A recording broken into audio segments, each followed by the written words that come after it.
Nah, tetapi saat ini setelah fenomena perpolitikan ya, pada minggu-minggu lalu Hasto tiba-tiba menjadi tersangka dan lain sebagainya. Tiba-tiba PDIP kini tegaskan dukung PPN 12%. Nah, ini apakah terkait dengan Hasto Kristanto yang pada saat lalu dijadikan tersangka dan akhirnya PDIP mendukung kenaikan PPN 12%?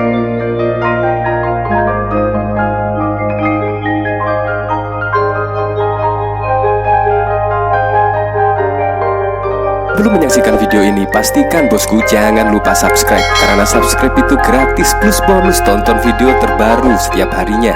Jangan lupa ya.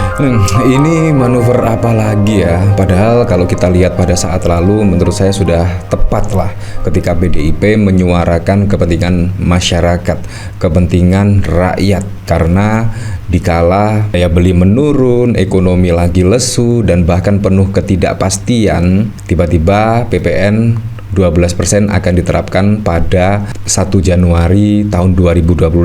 Nah, menurut saya apa yang dilakukan oleh PDIP yang saat ini berada di luar pemerintahan atau berada di oposisi menolaklah dengan tegas PPN 12% dikarenakan ekonomi masyarakat yang belum stabil.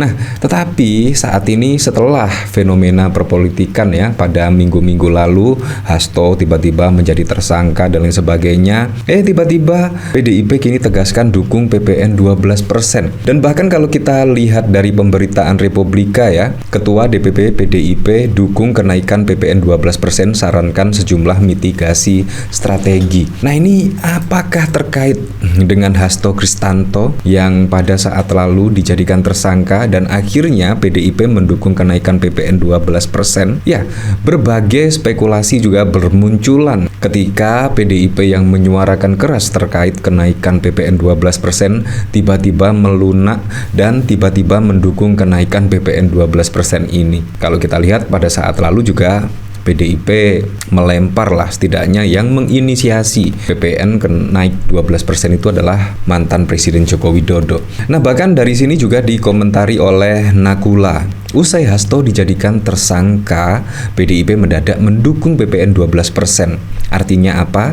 KPK jadi alat politik kah? Jika kalian tidak bersih-bersih, banget jangan jadi oposisi. Jika kalian mau korupsi dan aman-aman saja, ya berkoalisi dengan pemerintah. Teorinya kayak begitu. Bahkan juga banyak setidaknya kekecewaan ya dari netizen-netizen terkait PDIP mendukung setidaknya rencana kenaikan PPN dari yang sebelumnya 11% naik ke 12%. Dan dari sini saya juga penasaran sih, kira-kira beritanya seperti apa ya, dan dari siapa ini ya? Ketua DPP PDIP apakah Puan Maharani ya? Nah, Ketua DPP PDIP Perjuangan Said Abdullah menyatakan kenaikan PPN dari 11% menjadi 12% merupakan amanat dari Undang-Undang Nomor 7 Tahun 2021 tentang harmonisasi peraturan perpajakan yang berlaku sejak tahun 2021. Iya, memang kalau kondisi ekonomi saat ini sedang stabil, tidak ada PHK di mana-mana, dan daya beli masyarakat sedang naik tinggi, menurut saya tidak masalah lah PPN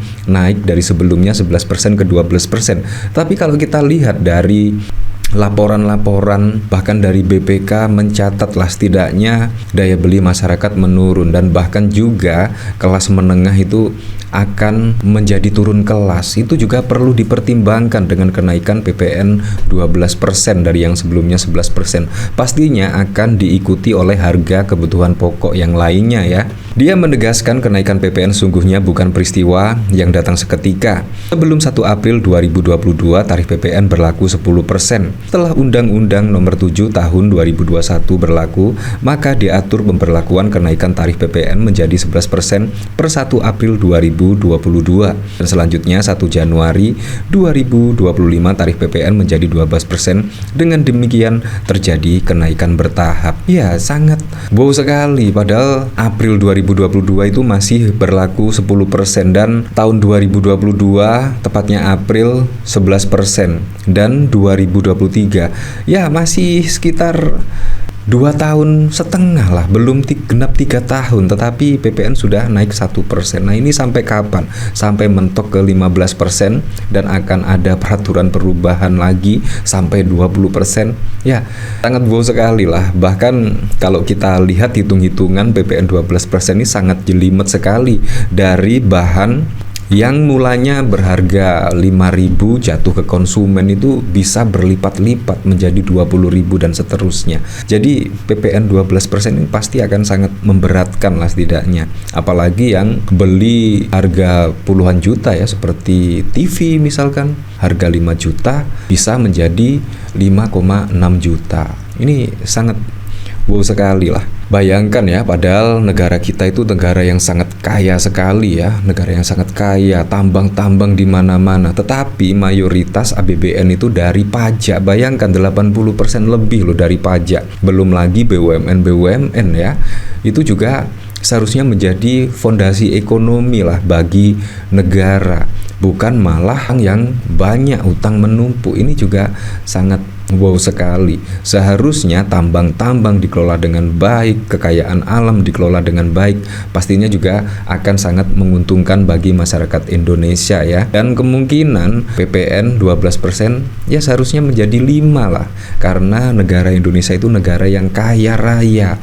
Namun pemerintah diberikan ruang diskresi untuk menurunkan PPN pada batas bawah ke level 5% dan batas atas 15%. Bila dipandang perlu mempertimbangkan kondisi perekonomian nasional, kata dia dalam keterangan pada 25 Desember. Dia menyebutkan pada Undang-Undang Nomor 7 Tahun 2021 Bab 4 Pasal 7 Ayat 1 huruf B telah diatur bahwa pemberlakuan pajak pertambahan nilai 12% berlaku paling lambat 1 Januari 2025. Atas dasar ketentuan ini, maka pemerintah dan DPR sepakat untuk memasukkan asumsi tambahan penerimaan perpajakan dari pemberlakuan PPN 12% ke dalam target pendapatan negara pada APBN 2025. Nah, jadi kalau kita lihat dari sini ya, Presiden Prabowo bisa lah setidaknya menurunkan PPN yang batas bawah levelnya itu 5% dan batas atas 15%. Jadi bisa lah Pak Prabowo menurunkan entah 8%, 9%, 10%, atau bahkan